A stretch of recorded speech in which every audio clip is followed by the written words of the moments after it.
You pick any piece of work that's mediocre, and go and speak to the people who made it and ask them if they had fun making it. They will tell you no. They'll tell you no. Go and ask the winners of the Lurie Awards. This was like Go and ask them about how their process was. Yeah. It'll be hard, it'll be tough, but it was fun. Yeah. So agencies don't have fun because agencies aren't allowed to be creative. A writer, a copywriter, an art director is having mental burnout. They're having, I've heard of people ending up in hospitals. Sure. Right? It's happening more and more. People are leaving. They're going like, I can't do this anymore. Why? Because they're working them to the bone. Yeah. Right? Here's the message to agencies. Your creative department is the most important department in your company. 100. I totally agree with you. Your creative department is also your finance department. Yeah. Because without the creative department, you cannot make money. No. There's no bag. There's no bag. Yeah. To the marketers, same thing. Give the agency and the creative people the things they need to make you famous. Yeah. Right? You cannot expect it without giving creative. So when you give a creative person respect, what do you give them? Time, money, and verbal respect to say thank you for doing what I could not do. Yeah. How does culture influence marketing? It will always be relevant purely because of the fact that it helps keep you honest. It keeps you at the curve of what is going on. Marketing needs to move at the speed of culture, which plays a role in shaping our sense. Welcome to the Culture Code podcast. In this podcast, we'll be telling stories of how influential culture is in business. You'll hear from some of the African culture curators on how culture can be used to drive good results through marketing and advertising campaigns. Now, here's the host of the Culture Code podcast, Tebogo K. Today we're chilling with the jersey number 10 of the advertising industry. We're chilling with the captain himself, and the coach, that is, because, I think I remember back in the days, Black River FC. So I must presume that you must have been the captain and the coach, so. And the ball boy and the water boy. And the water boy and everything. The ball boy. Yeah, when you have your own business, you can't be one or the other. You got to be everything.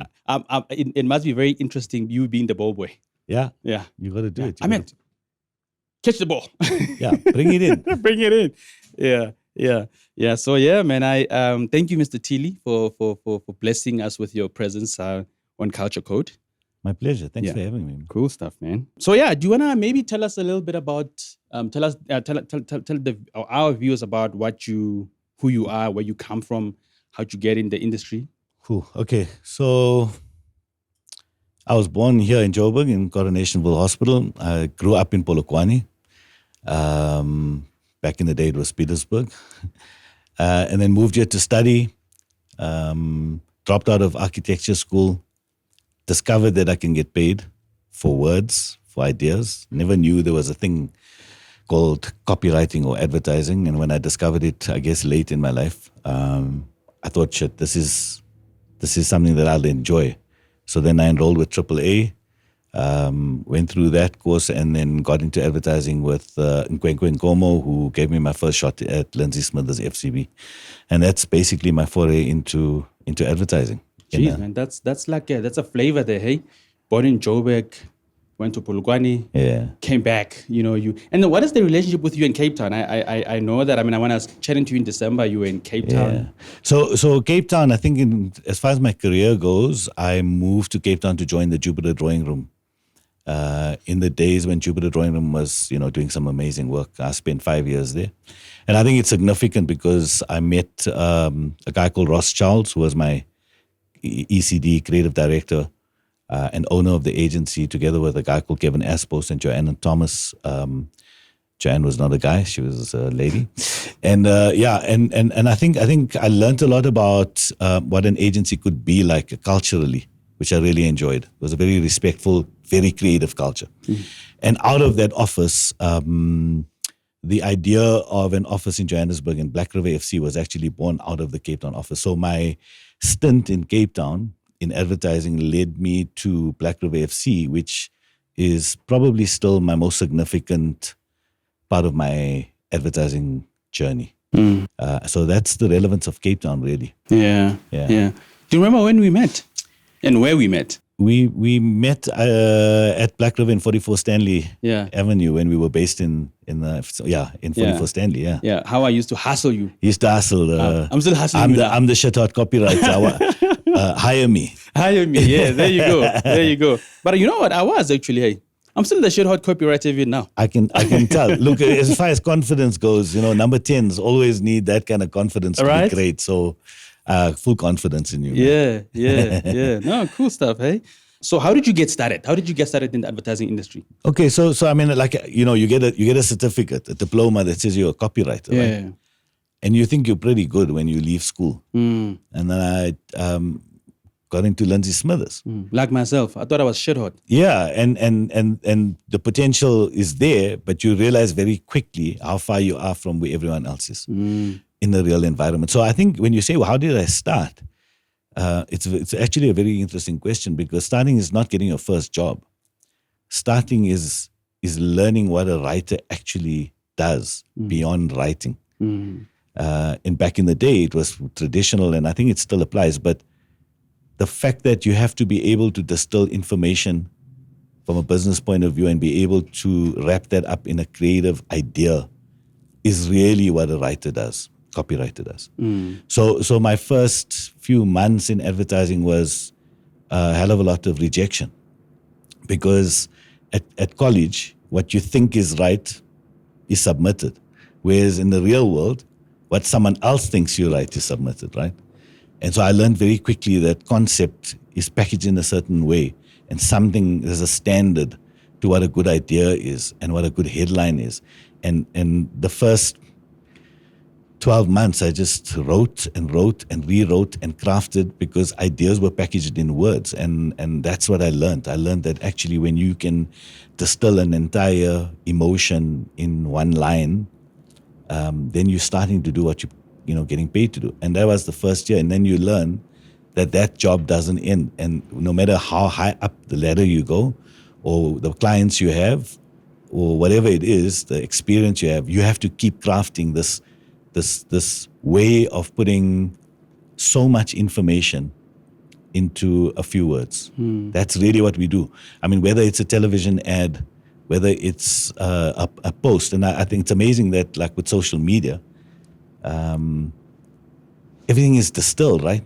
Yeah. The cleverest things have got just a few words in it, and they start debates that don't end. Or a TikTok video that has a limited space. You have to put so much into it to be able to, and that's really the craft of like bringing all emotions, thoughts, ideas with an end goal into as brief a package as possible. And that's the craft that I started. I said, how did I get into it? Yeah. And that's the craft that never ends. And that's what I'm still doing in some way. Sure. Yeah, so it's quite interesting, because I think you start off the industry thinking you're going to just come up with some ideas and make amazing things. But there's a lot of crafting that goes into it in terms of making very concise what you want to say in such a way that lingers with someone, that provokes thought in someone, that spikes an emotion in someone, that gets noticed. Those are lots of different things that a copywriter needs to do. And that's how I started as a copywriter. But quickly realized that my words were my power, but also my words allowed business to thrive. Yeah.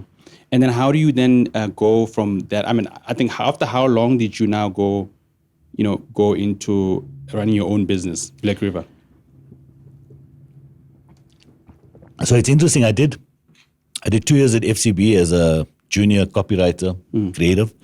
I then went to Publicis, did another 2 years there, and then got to Jupiter, where I spent a total of 3-4 years, and then got promoted to creative director.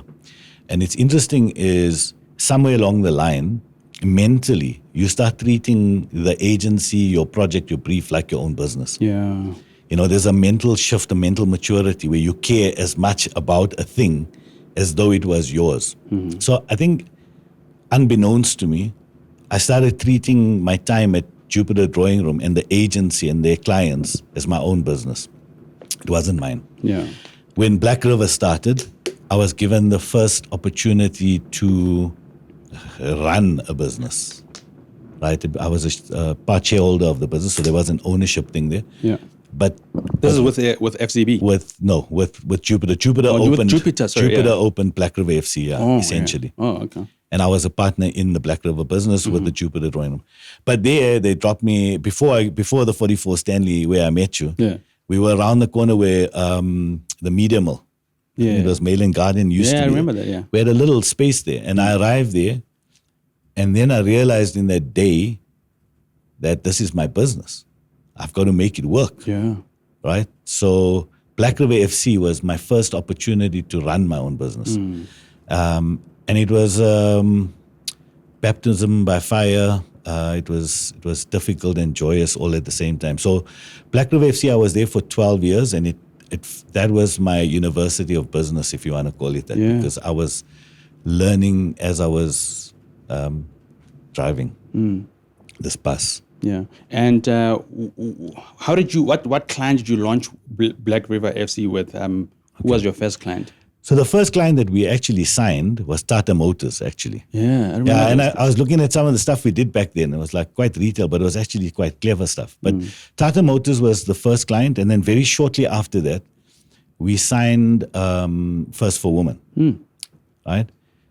Also, I must add that it was an unusual situation because we were getting a lot of Nando's business via the Cape Town office, Jupiter Cape Town office, that I started handling in Johannesburg out of Black River FC. But they weren't officially a client. They didn't have an agency at that time, and they were just giving us lots of briefs. So we didn't sign them, but we did work for them for combined, I think maybe 2004 and 2005, we were doing work for them for about 2 years. Yeah. But as a non-agency agency, if you know what I mean, there was no contract. Yeah. And then interestingly enough, on Nando's, it went out officially to pitch. By that point, we had already developed a relationship with them, and we lost the pitch to Lowe's. Oh, seriously? Yeah. And Jeez. so we didn't have the business for a year. Yeah. And then a year later, a guy called Paul Appleton, who was running things and marketing at that point, sat me down and said, listen, we're going to bring the business to you. And I'll never forget it. He's just done 25 years at Nando's now. And his words to me outside at the coffee shop in 44 Stanley is, Ahmed, I'm begging you, please don't fuck this up. And so, so it was Tata Motors, First for Women. And then shortly after that, Nando's came in as our first few clients. And Virgin Money. Those were I remember Virgin Money. Yeah, Virgin Jeez, Money. yeah. Virgin Money was interesting because Virgin Money, we pitched on it, won the above the line business, then pitched for the design work, won the design work. And it was for the launch of Virgin Money in South Africa, which was hugely successful. Yeah. And that came out of our little Black River office. At that point, we were 8 people, which is pretty amazing. I think Virgin Money used to be with Maurice Jones, eh? They were at some point. Yeah, at some point. I think I was still at Maurice Jones as a junior writer. Yeah, I think I worked a bit on Virgin Money at Maurice Jones. Yeah, we launched it in 2005 or 6, I think, in the country. Yeah. 2006, I think it was. And the launch was hella successful because their backend couldn't handle the applications. We did crazy work for them. It was an amazing time. At the time, there were only the 4 big banks. And then Virgin Money came in, and we did pretty well for them. So those are all our founding clients, if you want to call them that. Yeah. So now, how with First for Women, how easy or how difficult it is for to onboard a new a client that is not known to the market? So it's interesting because I think you said it there. First for Women, when we took them on, First for Women was completely unknown. Yeah. The journey was actually easy. It's actually led to where I am now in a sense because a lot of our interaction as an agency was with the then MD, a guy called Tom Creamer, who's now CEO of Teleshow Group. And we found the conversations with Tom Creamer, the guy at the top, like pretty easy. He wasn't a marketer, but he understood creativity and he understood what being brave could do for his business. So he took a chance on very brave work. Yeah. So that process of onboarding the client, it's two-pronged. One, he's the MD, not the marketing manager, set the tone. Yeah. And everybody followed. And 2, the marketing people then adopted his culture of engaging with us. So it was relatively easy from a relationship point of view. and extremely difficult from a process point of view, because suddenly you're bringing on a client in an agency that's quite small and handling a massive scope of work. And on top of it, the business wasn't doing well at that stage. So this pressure of whatever we did working was incredibly high. But the onboarding process was simple. The team was small. So there was an intimacy on our side. And on their side were 2, maybe 3 people, maybe 4 people at most that we interacted with, which is another thing that I've kind of picked up and adopted in terms of good relationships between clients and agencies requires the smallest possible team. But I cannot move off topic a little bit. Yeah. Okay. But I like what you're saying there. So are you saying it's better to deal with a small team, whereas in other multinationals you deal with 1,000 people? Absolutely. Yeah. I think the reason clients spend too much money with agencies is because of this large teams that slows everything down, that filters the work, that destroys relationships with clients, and it's just expensive. Yeah, and egos as well. You're dealing with a lot of egos as well. You're dealing with egos and you're dealing with filters, right? So so it's like anything. If you got to put something through 15 filters versus 1 filter, what you get on the one side is going to be, very sanitized, to use lack of a better term. Yeah. Whereas something that has 1 or 2 filters in it has got more grit in it. Yeah. And that's what creativity is. And I think if you look at a lot of the work out there right now, you can see that it's been filtered through 100 different, filtered systems that's left something that just is vanilla, to use a better term. And also, I think also being that filter, like passing through the people who don't really understand, the world, the media space or the look, I mean, what's the word? I can jump in there. The thing is, on both sides, the more people you have, the bigger the chance of more people who don't have the correct experience getting involved. Yeah. That's the problem, right? So there's this whole thing about decision by committee. So, for example, if you're presenting as a creative person in a boardroom of 15, 20 people, which I've had to do several times in my life, there's also this corporate culture of everyone has a voice. Yeah. Right? Because we live in this Zen world now where everyone has a voice and everything is democratic. Yeah. And when you go around the table, you're getting 10 different voices, some of which make no sense. Shit. But because they have to have a voice, ultimately what's left of the product or the process is nothing. Right? So we all know this. It's common knowledge. Yeah. Decision by committee, it's a bad idea. Yeah. And there's learning. I've always taken a lot of pride in grooming and guiding and helping young talent. So there's a lot of value in a young person speaking. And there's a lot of value in a young person sitting in a room listening. Yeah. But there's no value in taking into account every voice in the room, which often happens in these situations with big clients and with big agencies. So, I think you need to be for good creative work to come out agency side or client side. You need to be a friendly dictator. Yeah, that what brings me to my next question, dictator. Yes. The last dictator. Standing. Yeah, I mean, that was one of the best performing pieces of work for Black River FC. Yeah. For Nando's, I think at the time, I don't know since. And it was written by a guy who had, I think it was his first TV ad, Nhlanhla Qobo. Sure. I remember Nhlanhla, But it was amazing because he had this idea, but the team that was around that job was massive. There was a team that selected the music, that said, what about this track? That helped script some of the words. There was someone who said, this is a great idea. There was production. There were so many people in that agency that helped make that piece of work what it was. That's why when it won Grand Prix that year, if you looked on stage, you would have seen the biggest group of people because everyone owned it. So, yeah, I mean, it's a special piece of work. I think the other thing that made that piece of work, The Last Dictator, special was it went viral without a single cent spent on making things viral. Yeah. So it got picked up around the world completely organically and traveled without any support, any real push, Yeah. which is an amazing piece. Yeah. I mean, how old is that? It's probably very old. I don't know. 20 just after 2010? Yeah, probably 2009 or 2011, between there somewhere. So it's a long time, eh? Yeah. So now tell me something about, because you guys were getting jobs from Jupiter and then into Black River for Nando's, right? Yeah. Yeah, and then you guys were not really an agency for Nando's. No, we weren't. So what was happening is when I was in Cape Town at Jupiter, before we opened the office, I was working with the team there on lots of the Nando's briefs. As soon as I moved they had Nando's. They didn't have it. They didn't have Nando's. No, Nando's was kind of shopping around for agencies. Oh, okay. They didn't have an agency. So they kept getting briefs and then, briefing different agencies, and inevitably a lot of those briefs ended up on our desks.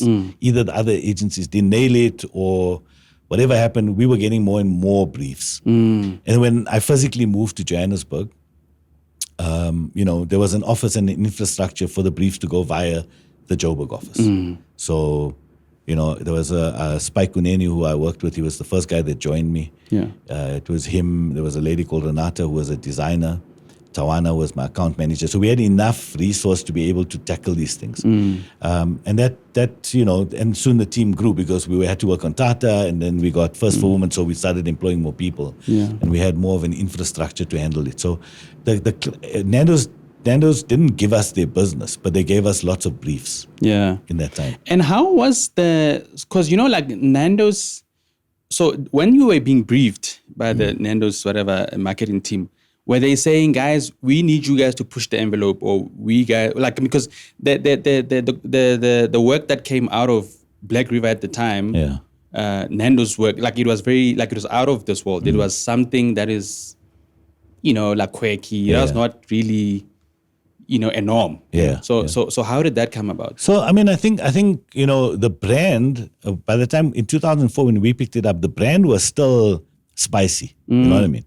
But they hadn't done any spicy work. They hadn't done any, very interesting, irreverent, provocative work for a while. Sure. But Hans, John Hunt, in the launch of Nando's, he set the brand up to be that. Oh. Right? So the early stuff that they had done, amazing stuff. The guide dog, the blind, leading the blind into the pole.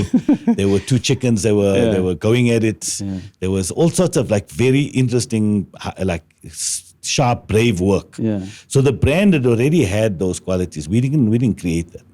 But then it went through an era where there wasn't much of that happening. And then Black River took it on, and we started doing that type of work again, but for a different era. In the early 2000s, when it was a different time in South Africa. So, and we got a rhythm on that and started reintroducing Nando's as this very brave, out there brand. And we did that consistently from 2005, 6 all the way to 2011 or 12 when the business moved. So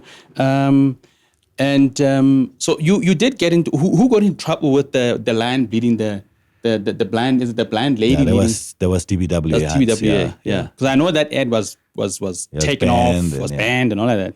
That was TBWA. That was their work. Brilliant stuff. Oh, okay, not your stuff. No, not ours. So Ahmed, you just started from being a writer at Jupiter Drawing Room, and then you went on to being a business owner at Black River FC. How did that come about? So it's interesting because I joined Jupiter, took a pay cut, and did a writing job for Below the Line for design. You took a pay cut? Yeah, to get there because the agency was amazing. It was doing amazing work, and I understood even then that your portfolio is everything. So the environment in which you get the best opportunity to do the best work, that's going to fast forward your career. Yeah, they must have paid you well then. Very little, yeah. So well that, it was not good. It was not a fun time. People say, how was your time in Cape Town? And I say to them, Cape Town's amazing when you have money. It's terrible when you have Of course, Yeah, I lived in Athlone. I lived in Gatesville. I lived in a small house, had a new baby. It was rough. But my career, and this is interesting, is I came in as a young writer. And I put my head down. And I worked hard and, like the passion you were talking about. Like no matter how hard things got, I knew I could do better. So I just did my work and I did it as best as I could. The awards came through it. But more than that, there was a culture there. And it was very important based on your program as well. There was an amazing culture of nurturing young people. It was in a special place, Jupiter, Cape Town, back in the day, at that point.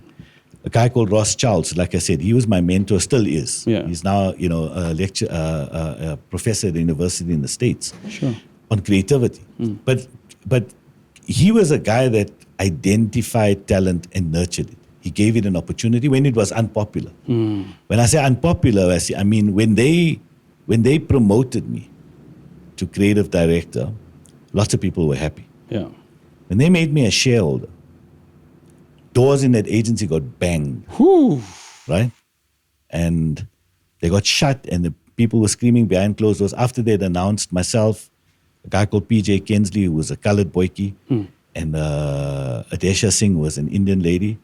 And there was one other guy, Gavin Levinson, we were the young guys. But this was a time when the transformation thing started happening. Very reluctantly. Yeah. Right? And it's like, they were like, what the hell? Yeah. People I thought were my friends. Yeah.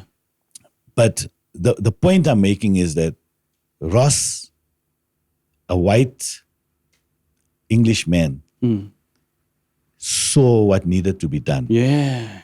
Right? And he was unashamed or committed, very committed to the cause of transformation. Yeah. In a Cape Town agency, guys. Before the conversation of transformation. It was there, but no one's doing anything. Oh, okay. Because, look, when I started at Lindsay Smithers, Ngwengwe and Nkomo and a couple of people started a thing called CAFE, Communication and Advertising Forum for Empowerment. So my intro in 1996 into the world of advertising, 2 years after we have our new dispensation, I walked into an environment where the fight for transformation began. As a newborn baby in that industry, I joined CAFE immediately with Ngwengwe. Yeah. So the discussion had started, but the action was far behind. And Ross came in and he appointed, it wasn't Black African at that point, but he appointed 3 people of color, which is a big deal. And it as I said, it was a big deal in the very agency. But the culture of the agency was to groom talent for the future. No matter what. And there was a support for it. Yeah. And so, I went from being a writer to being a senior writer to being a creative director, the normal path, to being an owner, because the environment in which I operated, the Jupiter Drawing Room with Ross and Kevin and Joe, had the right vision and the right morals, actually, to do the right thing. Yeah. Because you must remember, back then, the argument of like there aren't any good Black advertising talent was rife. Yeah. Yeah. So I think that the way Ross operated with me and with everyone around me was like a father figure, like an older brother almost. But that question or that notion of there weren't many Black creatives or good creatives at the time. Was it true though? They were more than they said they were. Because Nkwenkwe were there, and the guys, the head boys, is it what? Yeah, the head boys, right? Yeah. The talent was there, but it was far less than it is now. That's for sure. But despite that, the few that were there weren't getting the props that they deserved. Weren't getting the opportunities that they deserved. Yeah. I think the fight did help at least my generation of talent. When I say my generation of talent, mine just before me, just after me, gave birth to the likes of, Festus, Melis Shabalala, so many. Neo Mashiko, now I'm starting to mention names. All the guys that are currently CCOs. No, that was our upbringing. So we, the industry managed to push that up despite a lot of resistance. Yeah. Right? Did they do enough? No, they didn't do enough, not soon enough. We all know that. Yeah. We all know that. That was like very difficult to move that. But I think there has been some headway made in terms of, certainly when I was at FCB, in my studio, around me, the account managers, the creative people, there were lots of senior Black and Black African talent and lots of women that came through, right? So you asked me, how did I go from a writer to being... to being a business owner. Yeah. It was the faith and the confidence that the Jupiter Drawing Room had in me, that Ross had in me. And simultaneously with that was their commitment to the transformation, being a white agency to transform it. Yeah. Right? Those two things had led me to being an owner. And I picked that up, apart from, personally feeling the same way, I picked that up from them. So when I got to Black River FC, I had a vision in my head of what Black River FC should be. At that point, there was no agency that was Black, female, and brilliant. And there was a statistic I mentioned just before I left. At one point, we were, I think, somewhere around 80% Black and 75% female, or other way around, I'm not sure. And we were winning awards. And we had profile. Sure. Because I was on a mission to prove to this country that it's possible. I was actually on such a mission to prove all those people who, in conversations, intentionally or unintentionally said to me, why should I give a piece of my agency away? Yeah. By hiring Black talent. Yeah. Jeez. So which I think this was my next question, to say, how did you perpetuate the culture? Ross gave you this opportunity. Now, who did you give, and I'm saying like intentionally grooming, and if you can name names now, the guys who are actually now running their own shops now. Yeah, well, look, I mean, like I absolutely felt like playing it forward. Everyone that came into that agency, I wanted to help be better and grow them intentionally. Sure. Not everyone did, but a lot of people did. Yeah. And, Suhana Gordon's one of them, right? So Suhana came in as a writer, a very good writer. Sure. But she needed, like all the people, she needed opportunities to be a leader. And she was given that, right? There was Spike Uneni, who was with me along the journey all the way through. Yeah. There was a Tsepo Tumaoli, who is now winning awards left, right, and center, who came to me as a graduate. Yeah. Lufuno, who's I think I'm going to get it wrong, but she's now a partner in one of the big agencies. She came in as a graduate. Nhlanhla came to us not as a graduate, but with a lot of potential. He's moved on to be an ECD at VML. There's so many names. Then I went to FCB. I met other people, Kani, Nobantu, Snooze, all of these people that I had a little hand in raising them to a platform where they can shine. So promoting them and giving them the opportunities and the responsibilities to be able to be the leaders I saw that they could be. And you know what? Not one of them have let me down. Not one of them let me down. They've all gone on to do amazing things. The promotion was not a big deal. What it was telling someone that I see what you are doing. Not even what you are capable of doing. Yeah. I see what you are doing and you deserve to be in the space. Yeah. And once you get to that space, I'm going to see more of you flourish. Yeah. So, look, I was hands-on at Black River FC. Lovely. I loved that. Yeah. Are there whiteys in there that you've also... Yeah. Lots of, sure. Jonathan Deeb, I'm not saying I promoted him to become who he is, but he joined me as a creative director at Black River FC. Jono Wahlberg at FCB. Yeah. He's now ECD and soon to be making an announcement of running a studio in some agency. Nicole Cohen, who worked with Suhana, has moved to Australia and she's a creative director there. So Tiberi, I didn't mention Tiberi. Tibbs was also in my studio for a while, and he's CCO at Brave. Sure. And he worked with Ilza. There were lots of people. My young strategist went on to Singapore. His name was Jonathan, and Mareka was a young designer, was a creative director in Singapore. The environment in which we were operating in was, for me, a microcosm of what sounds maybe too bold, of what South Africa could be. Yeah. I understood one thing, that we have a privilege in work environments to be able to shift an entire country. Because it's only in a work environment where you will get to understand Ahmed as a Muslim guy, why he needs to stop at lunchtime and go for a prayer, and understand him and not be afraid of him because he's a Muslim, and vice versa. Yeah. I paired an Afrikaans girl from Potchefstroom with a girl from Soweto intentionally, right? Yeah. And you got magic out of that. Well, in the beginning, nothing's magical. Everything's a mess. Everything is a mess. Everything is a mess because you're talking about two completely different cultures coming into a team. Yeah. Right? There isn't an understanding of each other, which means you cannot work together. By the end of that year, Mareka went with Lufuno in a taxi to Durban. Ooh. That's how close they became. Yeah. And that's how much they understood each other. And I understood at that time that if we did that on a micro level and bigger companies did the transformation thing, and just all you have to do is be a representative of the country. Yeah. If you've got an 80-10-2-1 split, your agency needs to be the same. Yeah. And you do it on scale, what you start doing is changing the way people see each other. And there's a place for everyone. I've had agency bosses tell me I can't give my company away to someone. White agency bosses. Yeah. Not seeing that by giving that piece of pie to very capable black talent, ownership, Yeah.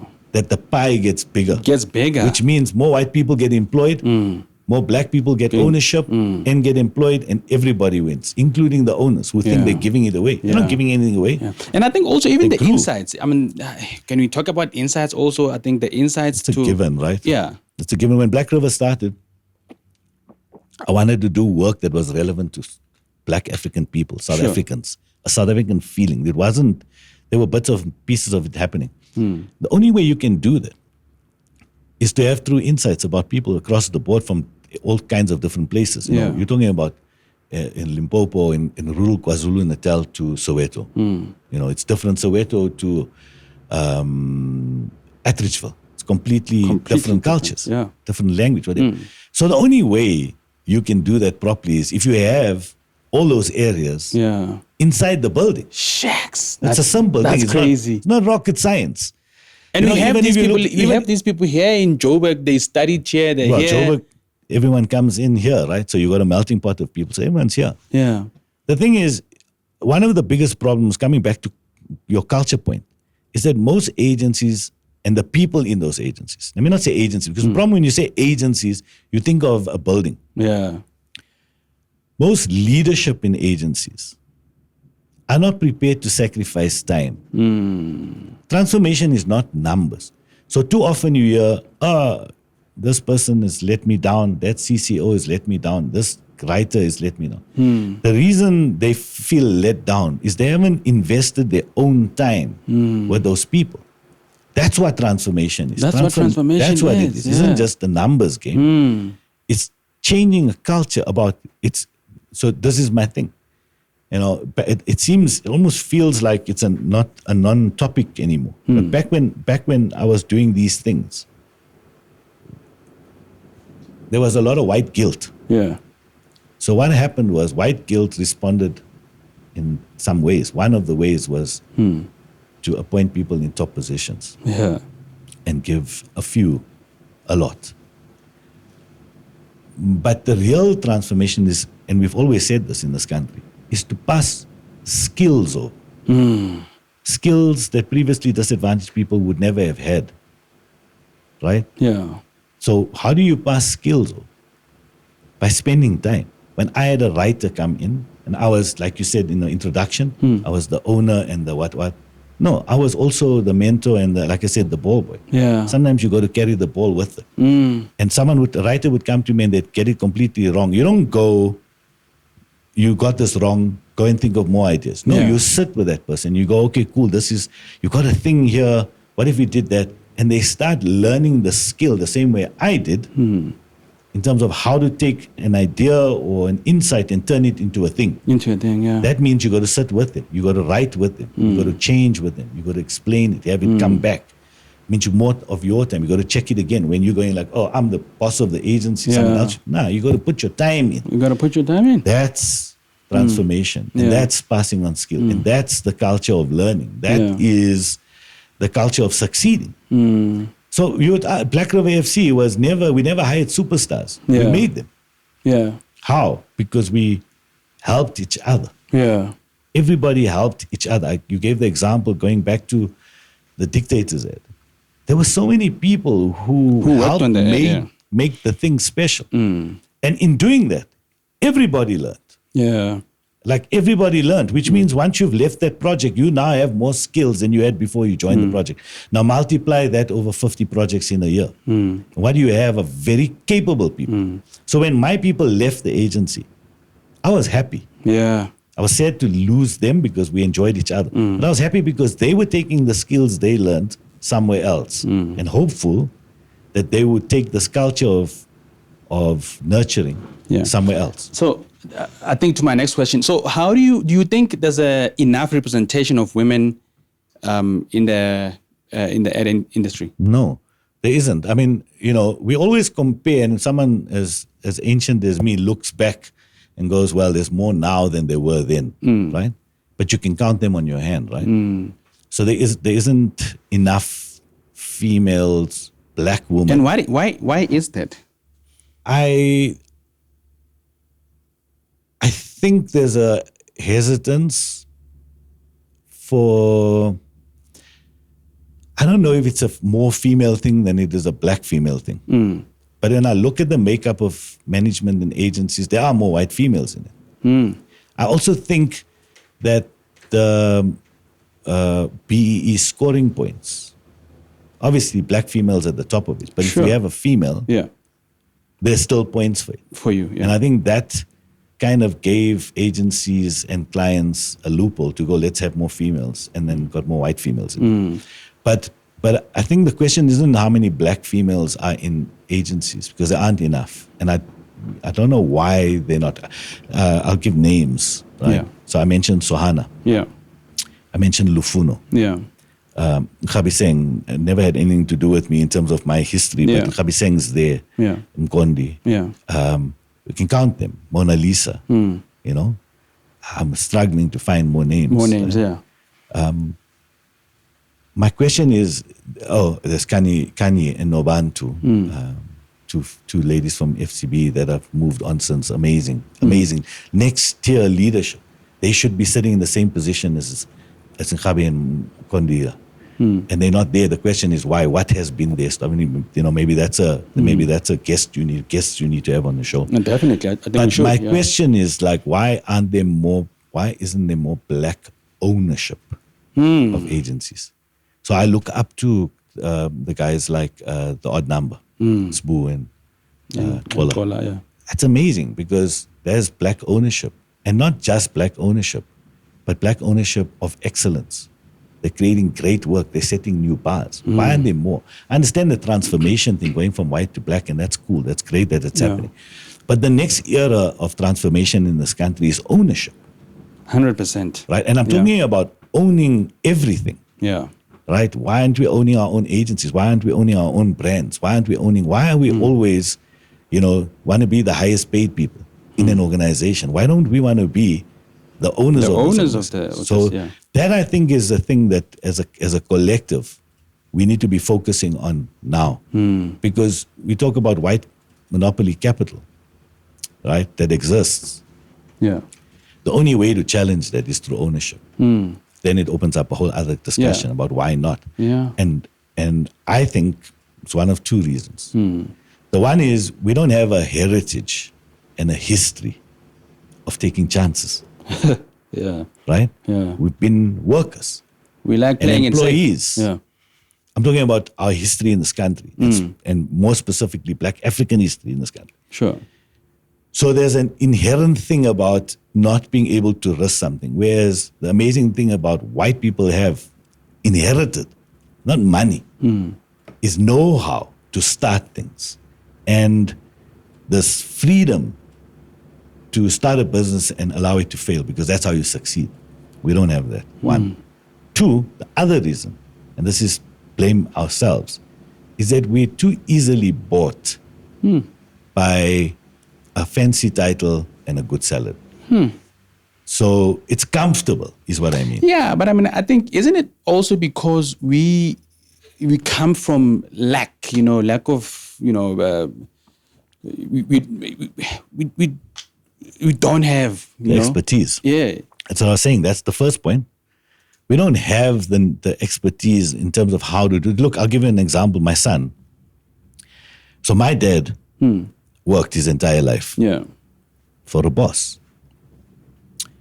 I worked most of my life for a boss. Had a part ownership of a thing. Yeah. Right? Which was not enough for me. And now I've started my own thing at what age? 48, 47. Yeah. 48, 47, 48, somewhere there. 49 maybe. My son is, from the time he was 16, started an online business. Sure. Right? So you're right. We're starting to do what the white generation has been doing for centuries. Yeah. So our journey starts now. It starts now. So it's fair what you're saying, but we shouldn't sit behind that and go, it's because of that. We've got to be able to now jump ahead and go, we need to start our own agencies. Sure. And we need to make our agencies amazing. And we need to do all the things to make a successful agency, whatever that is. And similarly in other businesses. And I think, I just want to add one thing before yeah. you. This thing about excellence is everything. As a nation, we are pretty okay with average. At least we made it to the CAF. And then you got like the rugby thing that happens where you become world champions and you get some of these victories and you start realizing that we have the capability to be excellent. We've got to get it here to go. We're not satisfied with anything less than excellent in anything we do. Whether you're a copywriter, an agency owner, or you start your own supermarket chain.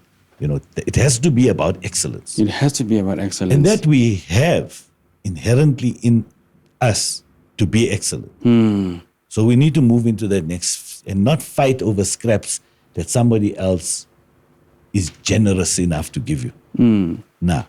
And I think also to your point, I think if we are owners of whatever brands and we are owners of businesses, we own stuff, it's pretty much easy for us to have our agencies being able to do business for being able to do creative for this guy because this guy owns a chain of stores or whatever it is, Well, the market's there for us, right? Yeah. So, but how many agencies do we have, Black African agencies do we have that are producing work like that? And that's a whole other discussion as to why they don't get the jobs, right? I'm not qualified to answer that question, but why not? Well, I think there's a subconscious bias that exists, or racism, call it whatever you want. Yeah. If you've got a massive brand and they go, we're going out to pitch, we're only going to ask Black-owned agencies. Why do they stop themselves? Because someone there has a perception that if it's Black, it's probably going to be bad. Right? So that's one main reason. Yeah. The other reason is some agencies that are Black-owned agencies, like white-owned agencies, aren't good.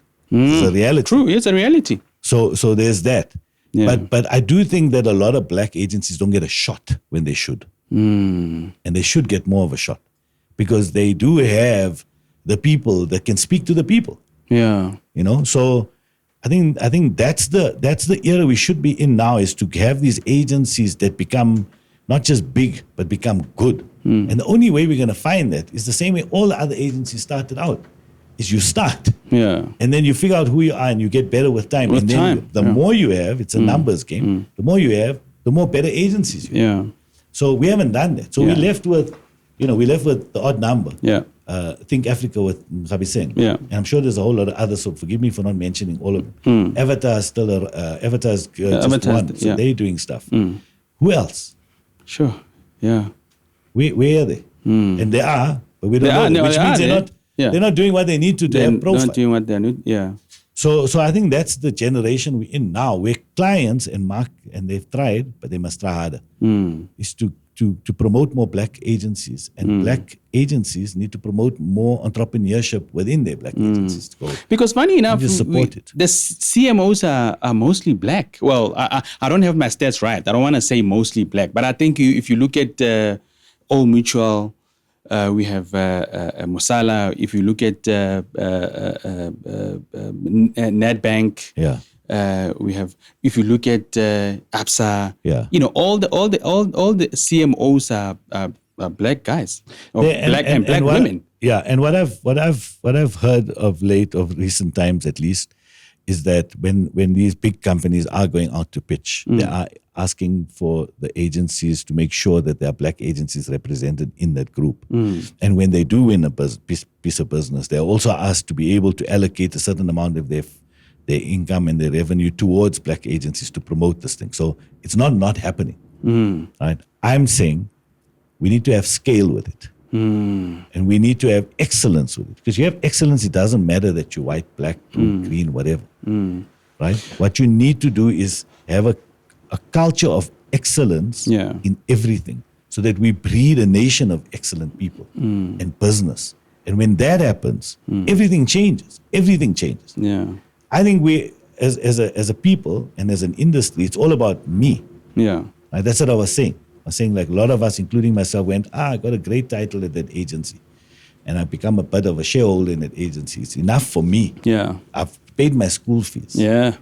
But I'm saying, let's encourage more entrepreneurs. Let's encourage more business. Mlu has started his own business. He's an amazing creative person, and I hope he does well, because we need more Mlus. We need more Mlus, spoos, that are creating odd numbers. We need more Nkabisengs, because they are the ones that are showing that black talent is excellent, that we can create businesses, that we can employ people, and that we can create work that's How is the conversation of ESD? Because I think within the advertising industry, do we have ESD programs within agencies? So the supply development, we don't have enough of it happening. Yeah, in the ad industry. In the ad industry. Yeah.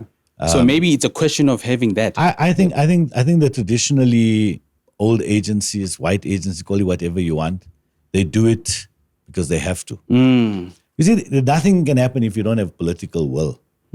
Right? Yeah. Or will. Yeah. And I go back to my example with Ross and the Jupiter Drawing Room. They weren't compelled to do it. Yeah. They had a desire and a will to do what is correct, which, by the way, what is morally and ethically correct in terms of shifting wealth and power into black hands is also financially good. So it's not just a moral imperative, it's a financial one as well. So I don't know why they're not doing it, but they're not. Yeah. And that's what needs to happen. You've got to, there's never any transformation, shift, growth without some stretch, without some cracks. So I think corporates, want the transition that guarantees a successful result. It's not going to happen. You can't have a shift, a change, a transformation, a newness without cracks appearing. But you have to be committed to that path. It's like an athlete. Yeah. Michael Jordan. Yeah. Michael Jordan had a whole lot of obstacles to become the greatest basketball player in the world. If he, at the first one, went like, this path is broken, I'm not going to enter. So we wouldn't have a Michael Jordan. Well, Kobe wouldn't have come either. Exactly. Right? So it's so important. The same principle applies in business, that if you're a corporate and you need to empower a black agency, then support that agency. I find a similar thing happening in agencies that employ ECD or CCOs, Chief Creative Officer, Executive Creative. They don't get the support to succeed. Then it doesn't work out, and then they go, I told you so. I told you so. You know what I'm saying? Yeah. So the transformation, the act of employing someone and positioning someone is a fraction of what needs to be done. That's the first important step. The second step is to support that person, nurture the culture of teaching and learning and improving and promoting and supporting that person to succeed. Yeah. And that is not happening. That you cannot expect someone to suddenly assume a role and know what to do. Sure. Especially someone who doesn't have a background of that kind of leadership. When I walked into a boardroom, it's like, I didn't know how to handle myself. I didn't know you had to go through the chair. It didn't come from me. My dad didn't sit in the board. My uncles didn't sit in the board. I didn't hear stories about how you conduct yourself in a boardroom. So most black contemporaries like me didn't either. Yeah. But they were expected to know that stuff and know how to handle a business and know how to handle a creative and know how to handle people. Just because they got a title and a business card that says, now you can. It doesn't work that way. Yeah. So yeah, another question that I wanted to ask you is with regards to consulting firms. You know, we've seen a lot of consulting firms buying into the industry, you know, advertising industry, and King James, you know, Droga 5, and the likes, you know, were bought by, you know, those two in particular, they were bought by Accenture. And what is your take on that? What do you think that is going to do for advertising? Do you think there's will affect the culture of advertising in any case? Yeah, so let's start off with the need for it. So there's been a drive over the last 10, 15 years for agencies to be more business-minded and business-focused. I think that's led to, or at least one of the reasons why the consultancies have been, you know, just see an opportunity to close the loop, so to speak, and make the money that was being handed over. Yeah. So there's that reason they did that. Writings on the wall, we'll have to wait and see what happens to King James. King James is one of the best agencies in this country, creatively. Yeah. And that's what I'm all for. Because I think that agencies like King James and the Old Jupiters and, you know, what Joe Public's doing now in Odd Number, those are the agencies that move us forward in terms of creativity and business. I've got a feeling that the consultancies, I don't know how Droga 5's doing overseas, they seem to be doing fine. But I got a feeling that they come with a very dominant culture. Yeah.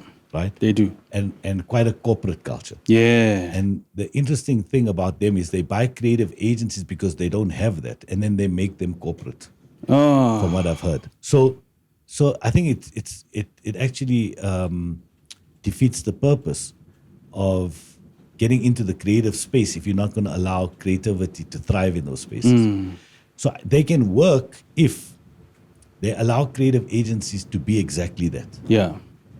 They will not work because, in my opinion, because I think they're far bigger and they'll dominate agencies. Yeah. If you look at the size of an Accenture or an It's massive. EY or whatever, they're just too big and they demand they command the relationship with the client to such a degree that I think the agencies will just get lost in it. Sure. And I don't think their culture is conducive to creative. I mean, that's the whole It's point. not They're at all. different. Yeah. That's why creative cultures are supposed to be creative.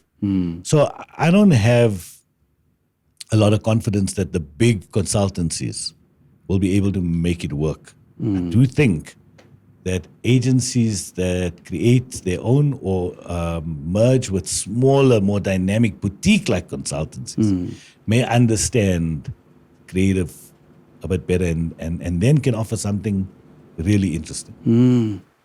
So what do you think of AI in or technology in advertising industry, and especially having spoken about the fact that consulting firms are now buying creative agencies and they're also going out there and buying tech companies. Yeah. So that I think that you would agree with me in saying that is a nice fit. That works, right? Yeah. But now, what is your take on what technology is going to do for the industry, advertising industry? So I believe in collaboration. So I believe in specialization. Sure. Which is not what the big companies believe in. Yeah. They believe in bringing everything under one roof. Yeah. I think of things from a product point of view. They think of things from a business scale point of view. Sure. So the idea of consultancy expertise, tech expertise, creative expertise, all of those expertise, as they've proven, are all important components of creating stuff, tech especially. Yeah. When they merge these companies, I think things break. Oh. Because a tech company's culture is very different to a consultancy company's culture, and very different to a creative consultancy's culture. And culture is defined by the types of people you bring in, the pace of a thing, the energy. Those are cultures, right? And each of those three that I mentioned now have completely different heartbeats, right? So when you merge, what starts happening, and this is the problem with the big companies buying them out and putting them all together, is they expect efficiencies that are according to a consultancy to work in a tech and to work into a creative. Sure. And that's why it'll never work. Yeah. But the idea of technology, moving advertising forward is absolutely a no-brainer. It's happening. It's happening. We can't stop it. Yeah. How to make it work for business? They're confusing efficiencies with effectiveness. It's a different thing. And businesses tend to focus on efficiencies. Yeah. And we focus on what's most effective out in the marketplace. Yeah. So like you can get two guys who are tech geniuses sitting there and developing some kind of product or app or whatever it is that work in a completely different way, Yeah. right? To our consultant. But if you expect them to work that way, it's never going to work. It's never Yeah, going to it's work. like- So that's my first feeling. And I think at the heart of all of this in our game is an idea, is a creative idea and a consumer. So if you look at the evolution of advertising, Yeah. it was making ads, making 30-seconders and print ads and radio ads for a consumer. Yeah. And now it's changed. Now it's digital and it's technology and it's experiential and all kind of things. Retail, commerce, whatever. But at the heart of everything are two things. It's the person, the people, the heart that you need to touch, and the idea that connects it. So from all of these people in our game, the most valuable product is the creative idea. Yeah. And the problem is people are embarrassed to say that because it's the era of technology. But even a technology company has an idea that makes it work. Yeah. So what you're ending up with is these conglomerates of companies that have all the expertise, but none of them know how to work with each other. And ask any client that. Sure. They'll tell you that it doesn't work. And everyone is, and coming back to who I am, everyone is forgetting about the thing that binds it all together, which is the creative idea. Yeah. So agencies, now check this out. Agencies have done all these things and they're telling people, oh, you're digital this and you're this and you also this and you're also that. The creative people the way I grew up, going like the idea is king, the thing that Alistair King does, and all the top guys in Spoo, idea is king. When you remove that and you say something else is more important, the people in the organization go, I don't know what I signed up for. I'm not having fun doing the work I'm doing. Because my ideas, my inspiration, my imagination is not getting used. I am become a Mac jockey and I'm rolling stuff out. So what do? They leave, right? They leave, they start blogs, they do other things. Yeah. And what you're left with is a vacuum of people who have ideas. And then on the other end, the consultancies are saying, where's the ideas? Oh. So the most valuable asset for me is the idea. They're going to technology, which is why you're seeing amazing technology happen. Yeah. Consultancies need it, but it's scarce. Now we've got a vacuum of people who had great ideas. Yeah. So my consultancy as a thing is exactly that. It's putting the big idea that solves problems in the middle of everything. Because I see there's a need, because that skill is no longer there. So any client comes there, what they want is a big idea to solve a problem. The technology that enables that idea still comes from the tech people. I can never do that. The business acumen that sets up the question that I need to answer still comes from the consultancy. I can't do that. Yeah. But they don't know how to translate that information into something that's going to talk to that consumer's heart. But now there's what we call smart consumer, empowered consumer. And I think because now the consumer now is down on their phones and smartphones and whatnot, and I've often heard about how we need to market in a certain way to a smart consumer. So what do you understand by what is a smart consumer? Well, I think a smart consumer is a consumer that doesn't depend on anything else, other infrastructure to make a purchase and make a decision. So they're looking to reviews online. They're looking at references from other people. They're looking at an experience that's easy, that converts them into purchasing something. They're also looking at how it's been presented to them at the right place at the right time, wherever they are, right? Yeah. So that, like, whereas before an ad told you there was a product available, you had to go to this store, there was a salesperson who you had to deal with, and you had to get change from that person, and that's how the transaction happened. Whereas now it can happen in a split second anyway. Yeah. But at the heart of it, the product, the client still, the smart shopper, the smart client, smart consumer, still has to buy into a thing, which we call a brand.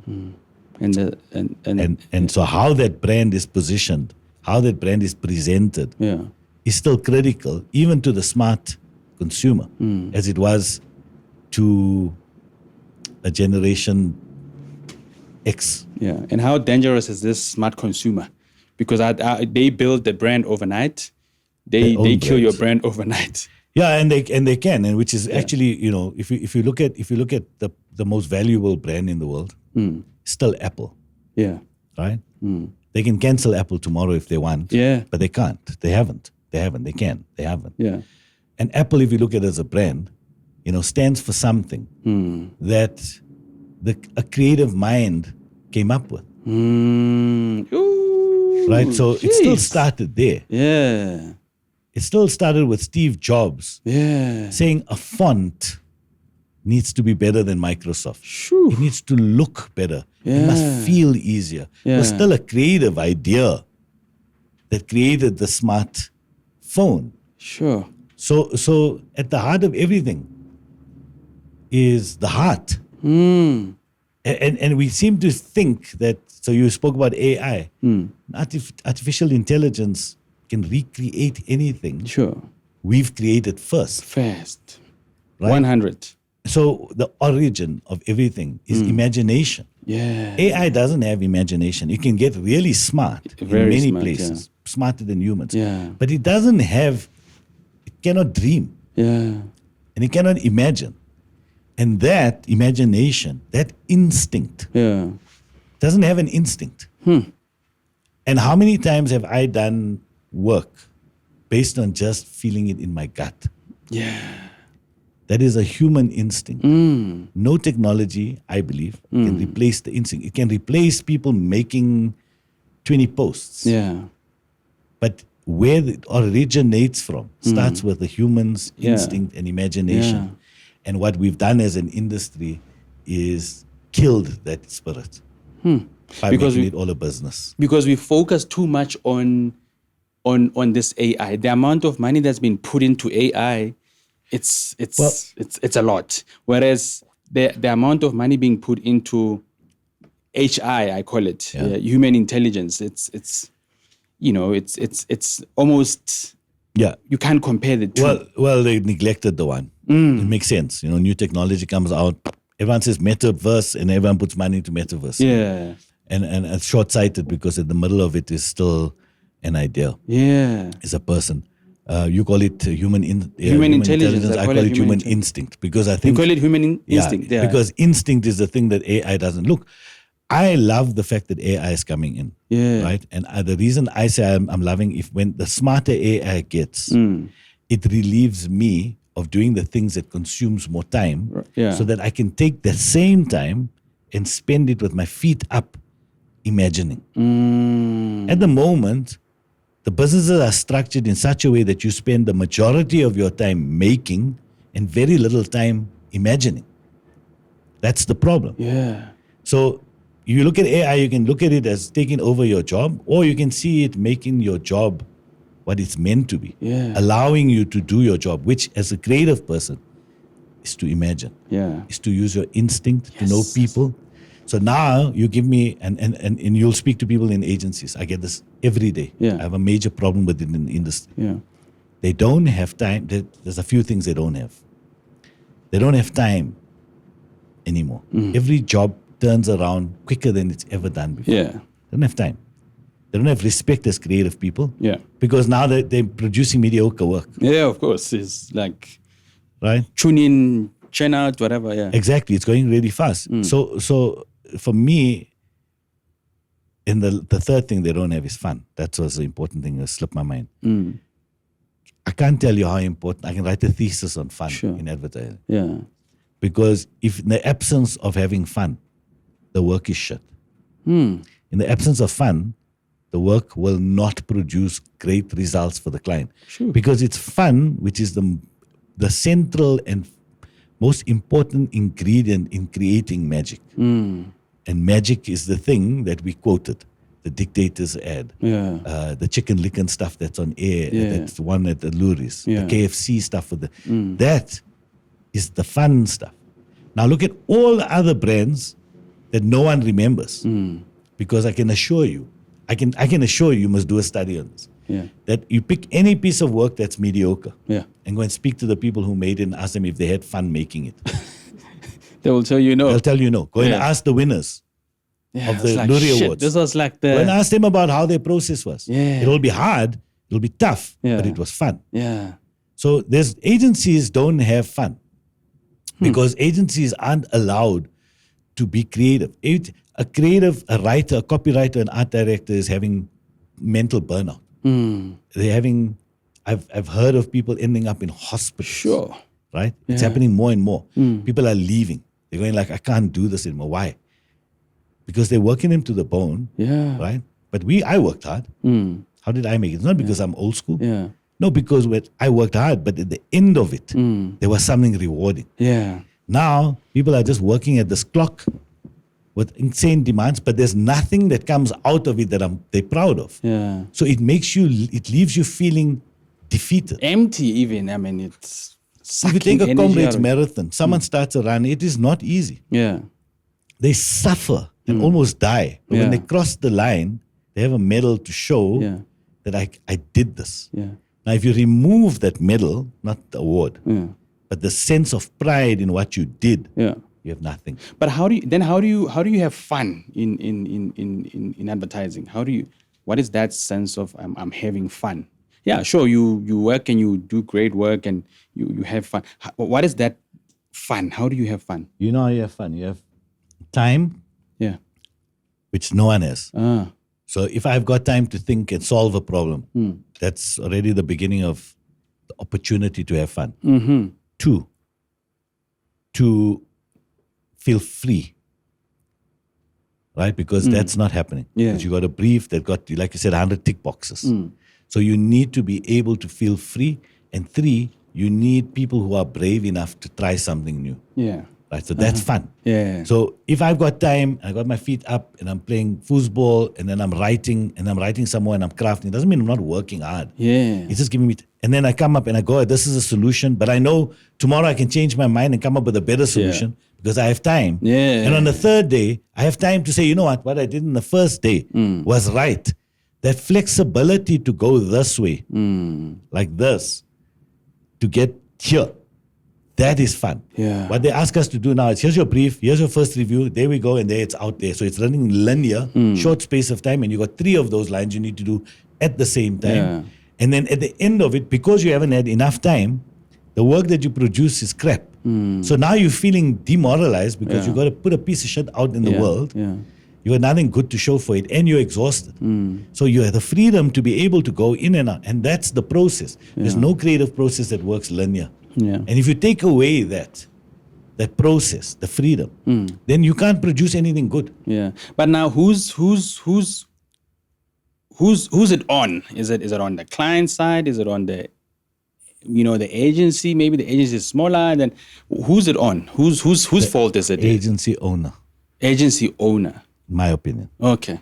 Because the agency owner accepts the terms and conditions. The okay. agency owner says, yes, we can deliver those things for you on this day. Because the agency owner wants to make more money for him and the shareholder. Right? The agency owner doesn't want to say no to the client because he'll lose the business. The agency owner doesn't believe that the agency owner is in the creative business. The agency owner is in business. And the agency owner is the one that needs to have the culture of creativity for it to be a creative agency. I always say creative cultures happen top down, not bottom up. You can have a whole lot of great creative people at the bottom, But if the top says, no, you've got to do this and you have to do that and we have to work overnight and you got to do that in 2 days, right? You're setting a tone. Yeah. And even the agency owner says, no, just do it. The client wants it. Do what the client wants. Yeah. Even if it's wrong. Then the blame is on the agency owner, because the agency owner is the one who needs to tell the client, that's not how we operate. Yeah. That is not who we are. Wow. You want a great premium product, creative, I need more time and I need more money. Otherwise, you've come to the wrong place. Yeah. And at Black River FC, we did that. Yeah. We did that. We said, either give us time or you give us money, preferably both. Right? Yeah. But pick. We'll give you a good idea. Yeah. But you can't have none of those. We can't come up with an idea without time and money. Yeah. If you give me enough time, Yeah. we'll get there. Yeah. You give me enough money, I can employ enough people to be able to get there. Yeah.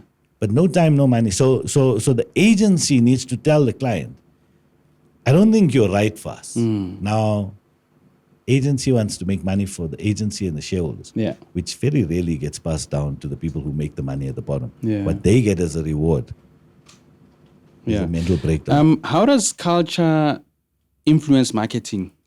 And how important is storytelling in advertising? It's everything. It's everything. I mean, it can't be advertising without understanding what culture exists in the marketplace. So, you know, Yeah. sometimes we reflect culture, in which case you need to know it. Yeah. And sometimes we create culture, in which case you need to know where the culture is to be able to move the culture forward. Yeah. So without an understanding and appreciation of culture, you cannot reflect it, nor can you create a new one. Right? And that's the role of marketing. Marketing is to create new cultures. Marketing has created things like Uber, and it's created things like Apple. You know, that become part of culture. Music is at the forefront of that. So, yeah, I mean, there's no marketing without culture, because culture is people, and there's no marketing without people. Lovely. So, do you think the work that's been awarded, the creative that's been awarded, solve clients' problems? I don't know what the problems were, so I don't know. But I can talk about the big winners from the last Luris. Sure. The KFC work that won big, I think, was a brand that we all know, that advertising we'd all seen. I don't know what their metrics were in terms of having achieved goals. I think the case film showed that they did achieve goals, but the same goes for Chicken Licken. Yeah. The same goes for the other big winner, which was Budget Insurance, I think. It'll be interesting because insurance also you can tell almost immediately. But I've learned that when you do big campaigns like that, that people love and remember, Yeah. they often result in great sales, right? And I'll give you an example. So Budget Insurance that Odd Number did, that campaign tapped into culture with Archie and Faf, I think it was, and it was done cleverly, and it was put out there that everyone had seen. Yeah. When I worked on First for Women and we did an ad, whether it was 4 guys falling off a cliff or reversing to Cape Town, when people loved and spoke about the ad, the website hits were almost instant and eventually the sales. So no one goes and says, I need to buy insurance now. Yeah. But what it happens is that when you do have a car accident or your insurance company doesn't pay you out and you're ready to change, the first thing you'll think is budget. 100. So I can assume that KFC, the Budget, and Chicken Licken must have done well with their campaigns, because you either have to spend a lot of money for people to see your garbage or a little money to see a piece of treasure. And they created amazing pieces of work there that everyone knows and sees and became part of culture.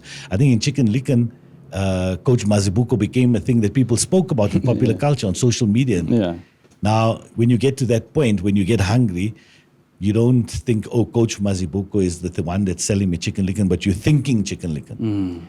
So it would have been interesting to see in the chicken wars between those two who had done better. But great creative, powerful creative work that entertains people, that connects with people, will work. 9 out of 10 times it will work if the product matches it. Yeah. 100.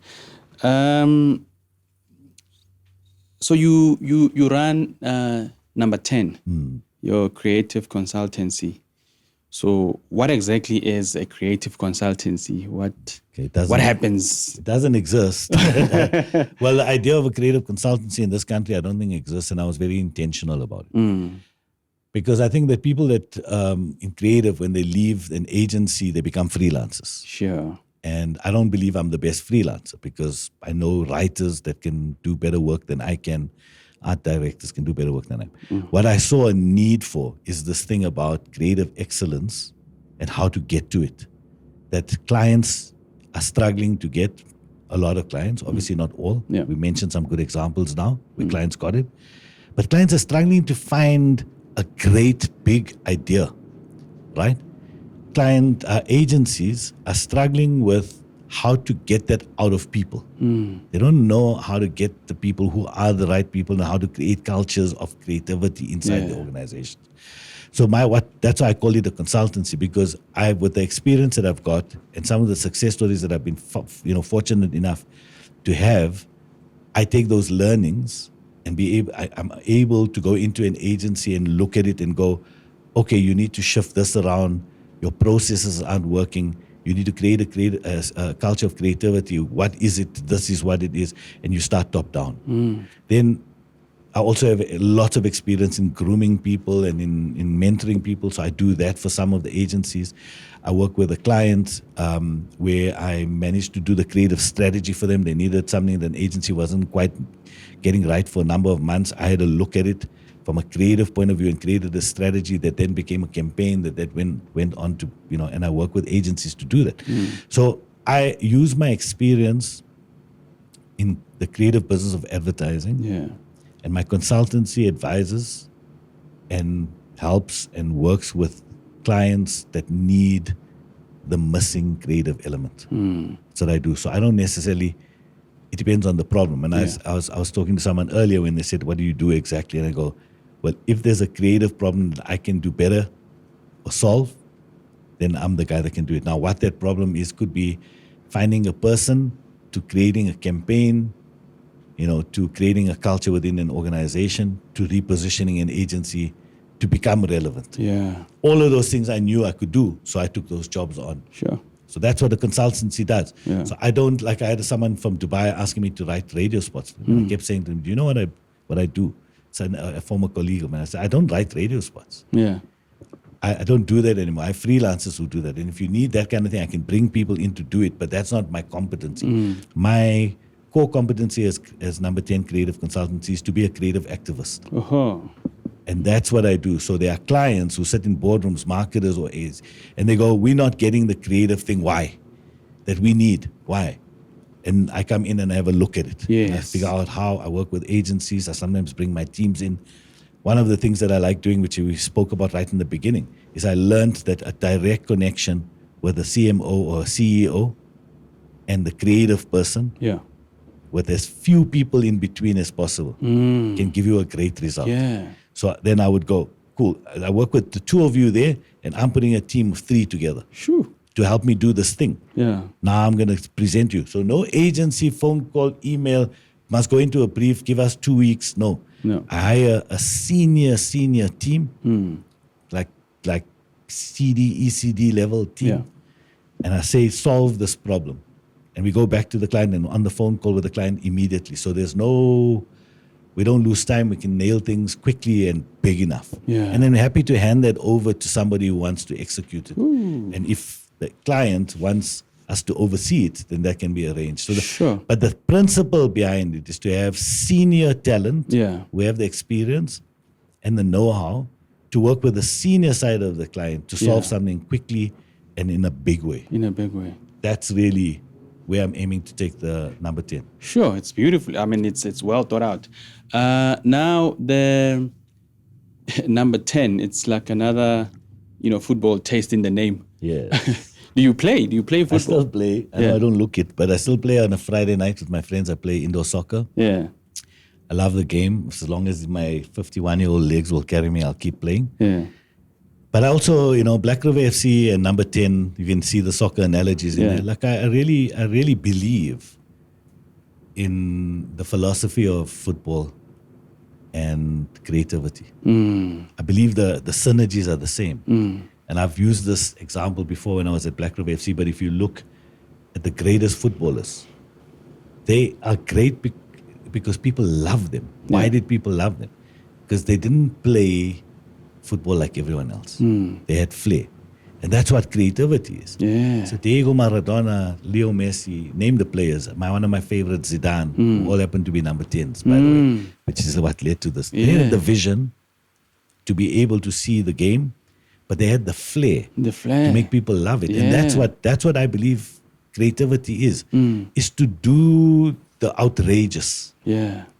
And if you watch football, and Diski is probably the best example of it. Yeah. It's when you do the outrageous that people run onto the field in applause.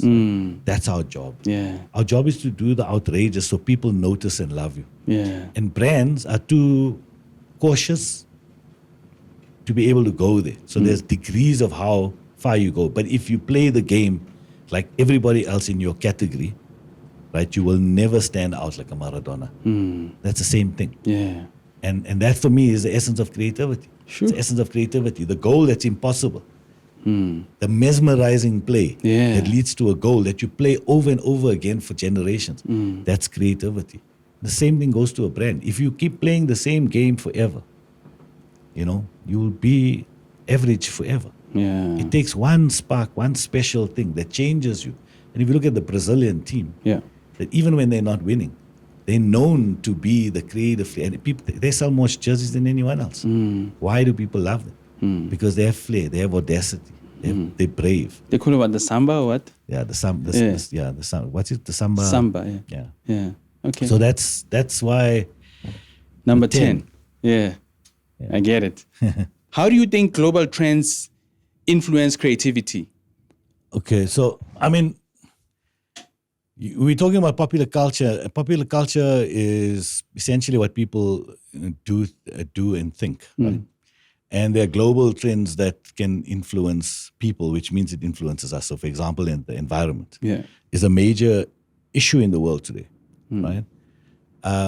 I think we have to be sensitive to where people are. Our job is to understand people, right? And what their fears are, what their aspirations are, what their desires are, whatever. If you don't take that into account, we cannot communicate with them, right? Firstly. But there's also a social responsibility that's attached to these things. So, for example, the environmental issue, which is a grave issue that is impacting the world and by default going to impact consumerism. Yeah. If we don't take that into account, we don't take a stand on that, like we did in other issues, ethical issues. Whether that's race, whether that's gender, whatever it is, it influences everything we do. So I think it begs the question of brands. So brands have become, I believe, quite sensitive to the consumer. Yeah. They've responded to the consumer. The soap is not made with harmful ingredients. Sure. Our carbon footprint needs to be watched and reduced.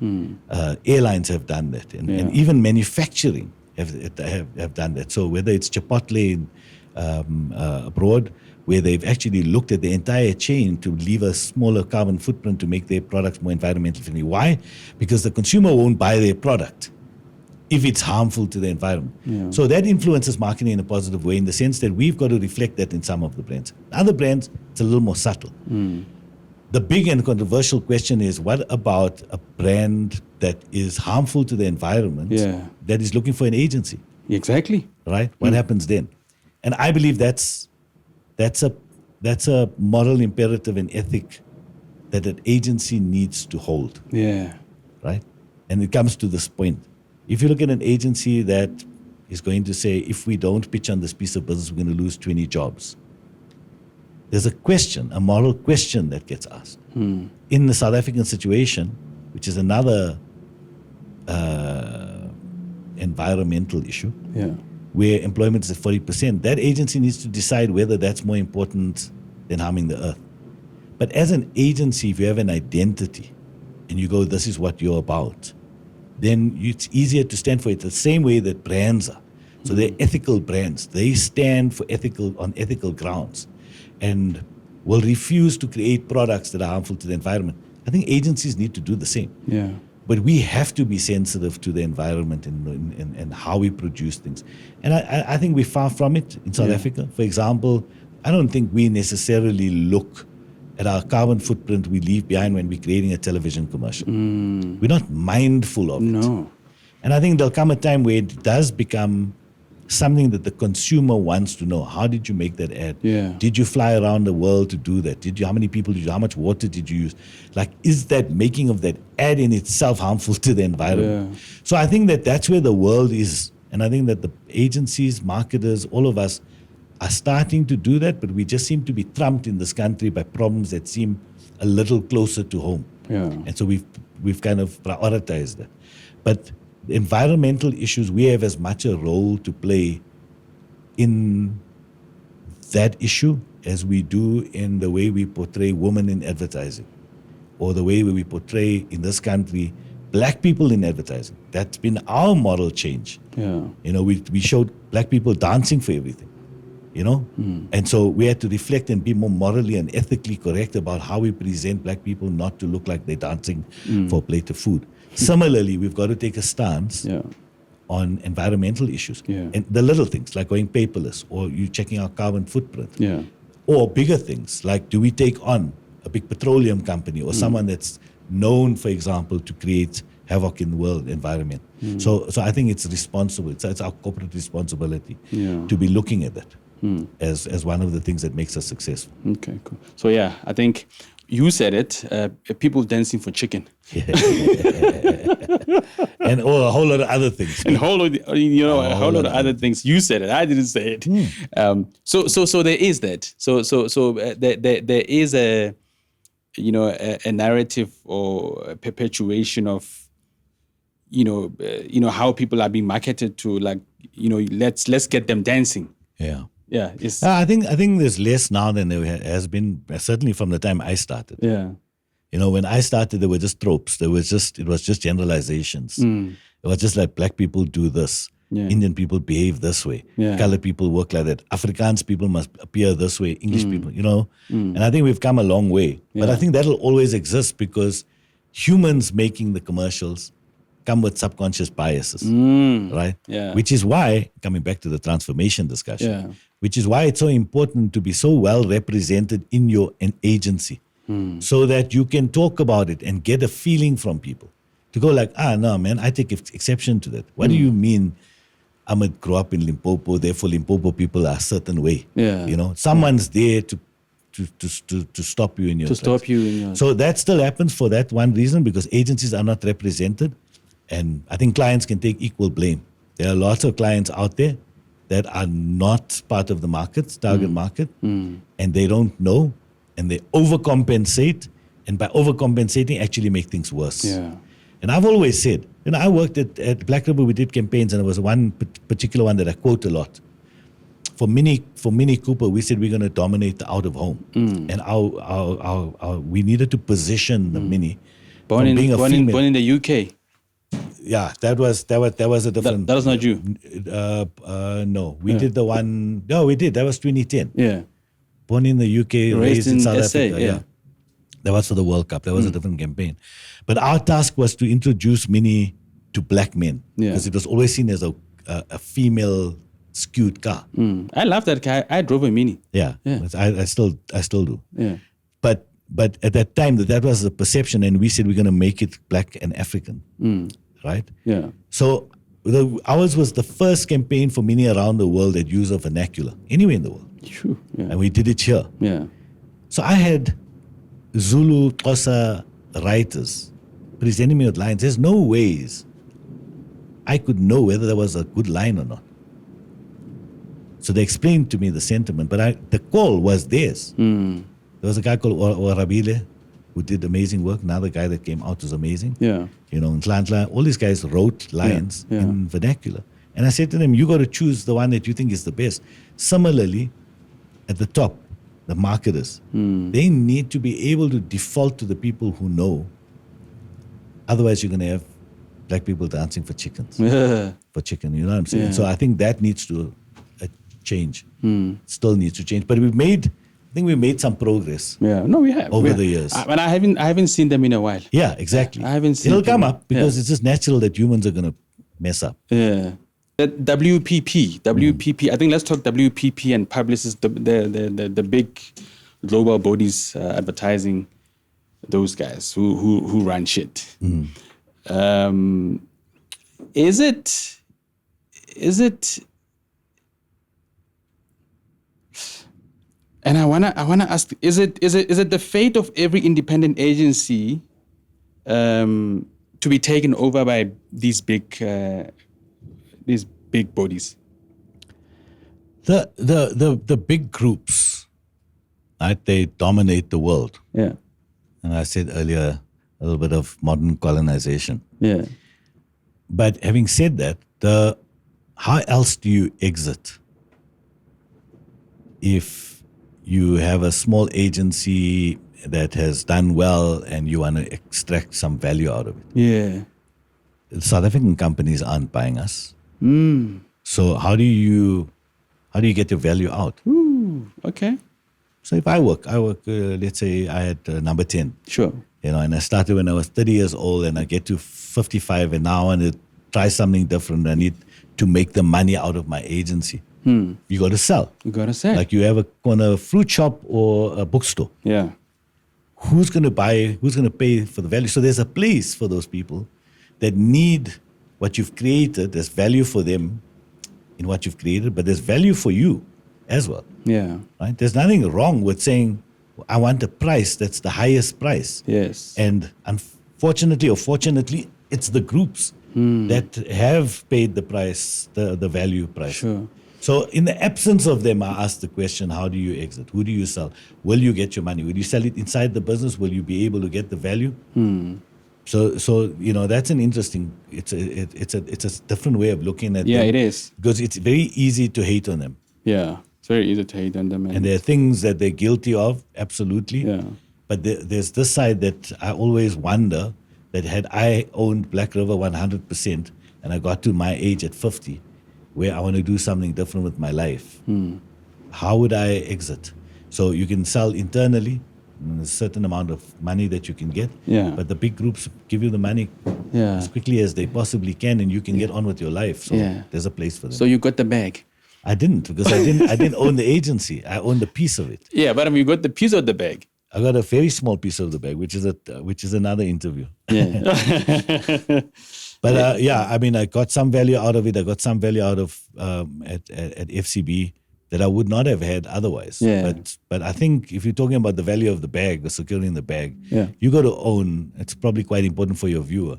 You've got to own a sizable chunk Yeah. of a company. Yeah. And I advise people who do get shareholding in existing companies or starting their own, that make sure you have a sizable chunk of your company, because it's not worth much if you have a very small piece of it. Yeah. Yeah. You had it from the captain. Own a sizable chunk so that you are able to sell. You know what I mean? Yeah. So let's talk awards. You've won many awards, right? A few. Yeah. A few? What's a few?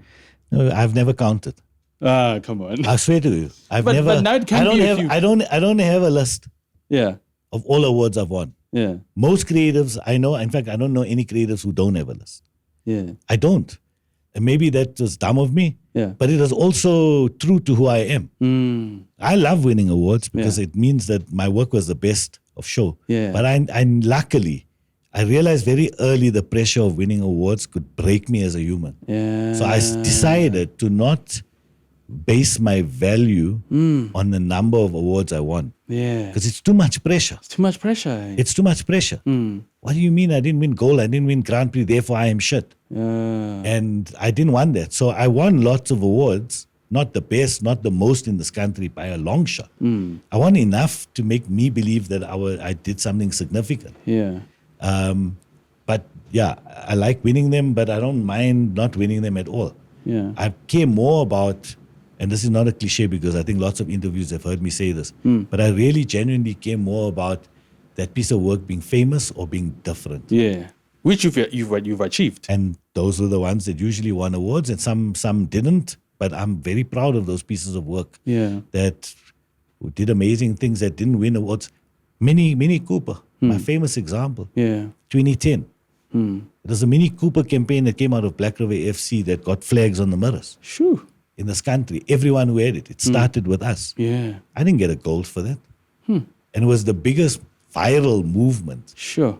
that got South Africans, millions of South Africans, to put flags On right? They were that sock. Yes. Yeah. The mirror sock. Yeah, mirror sock. Name any other campaign that had such a wide impact in real life in this country. Well, I can tell you proudly nothing that I can think of. Yeah. And I didn't get a gold for it. Sure. But I can tell you this, and that's enough for me. Okay. Okay, let's talk about judging awards. I mean, you've sat on panels. We've judged quite a few. I mean, or many of them. I don't know. I mean, the Luries. Yeah. How was the experience judging the Luries? This year was very good. Okay. I wasn't invited the last 2-3 years since I left FCB. Yeah. This year was a very good experience. I judged the Luries consecutively from 2001 till 2020, 2019, Yeah. consecutively. Sure. And the awards have changed over there, and the process of judging has changed over the years. And Yeah. my very first panel, they were only the senior people in the industry, all my bosses level, you know, the Rothschilds, the John Hunts, the Matthew Bulls, Alistair Kings, that level of people. Yeah. And it was a very different environment in which they debated and discussed everything, everything. It was like it was a boys' club. There were very few women, by the way, and very few non-whites, let alone Black African people. But in terms of the process, they discussed and they toiled with things openly, and that changed. Yeah. And now it's quite clinical. Yeah. So you have a panel, you look at the work, you judge it, you score it, no one sees it, goes in, you don't even know what wins. And so I don't know. So it needs to be somewhere in between the two. Yeah. And then you've judged New York? Yes. Yeah. New York was amazing. It was done. It was one of the first things we did online because of COVID. It was amazing. Also, I think both Luries, Cannes, I did Cannes, and New York. Those are the three big ones that I did. The most amazing thing about judging those awards, one is the work.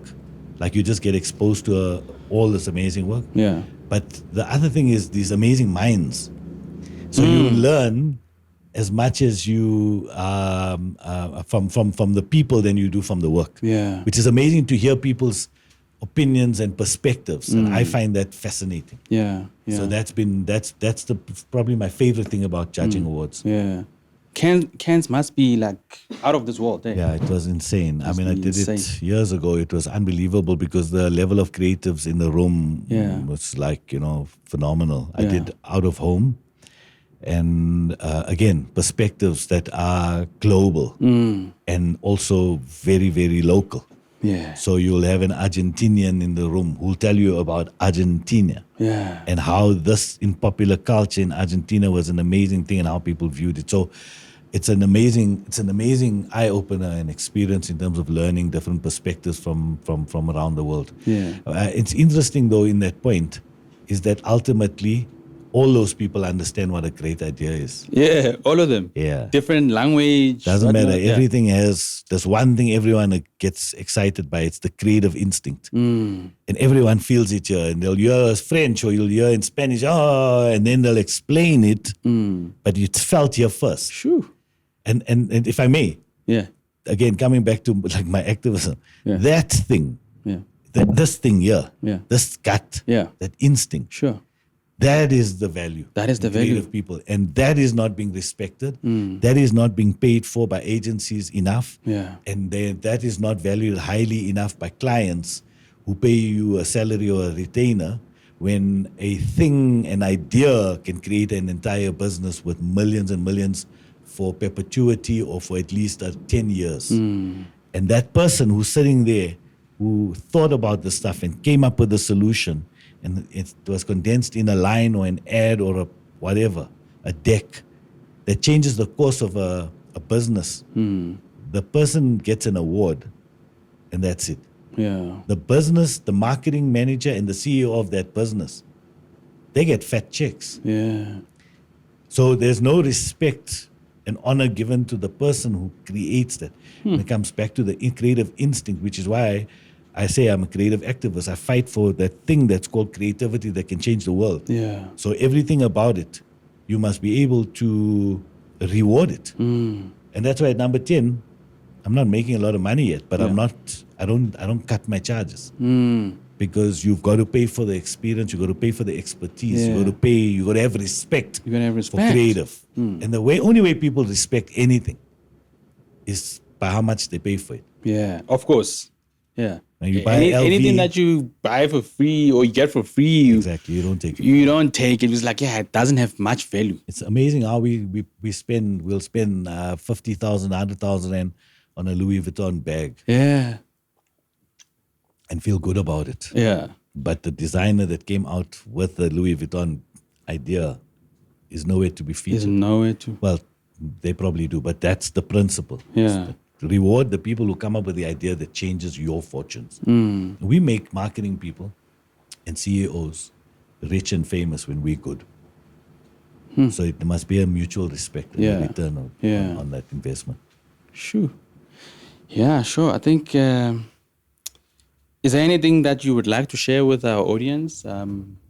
Anything? Well, I mean, I think the way I ended was the thing that I'm banging on about. Is, Creative activism. Yeah, is to create respect for the power of creativity. Yeah.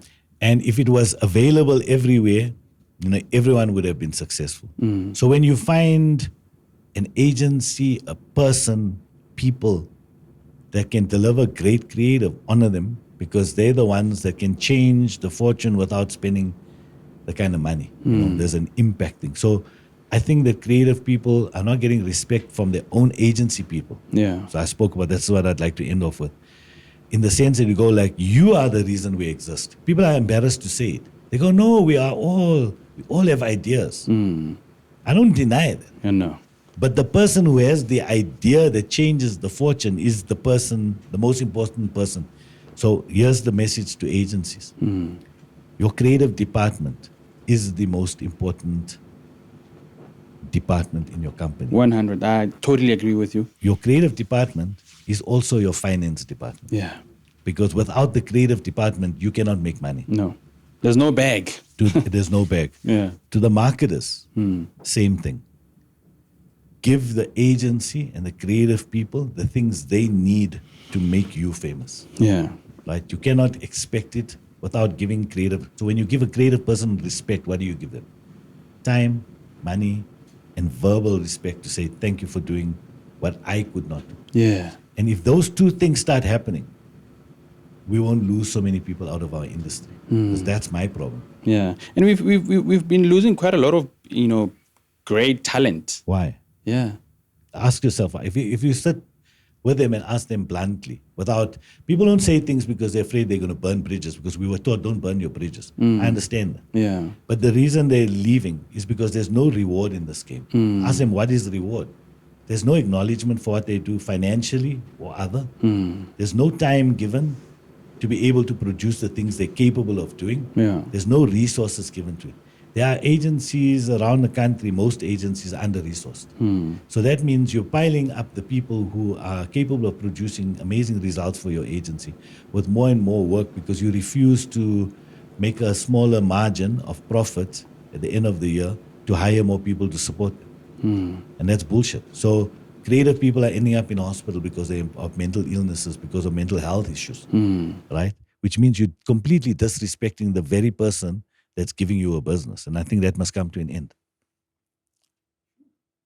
Advertising. The stories are being told by the culture. Culturally, how people think is slowly dictating what the advertisers want to move towards. It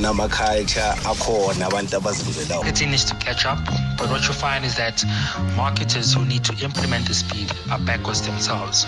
Marketers who are not forward thinkers. We need brave marketing or marketers that can influence culture.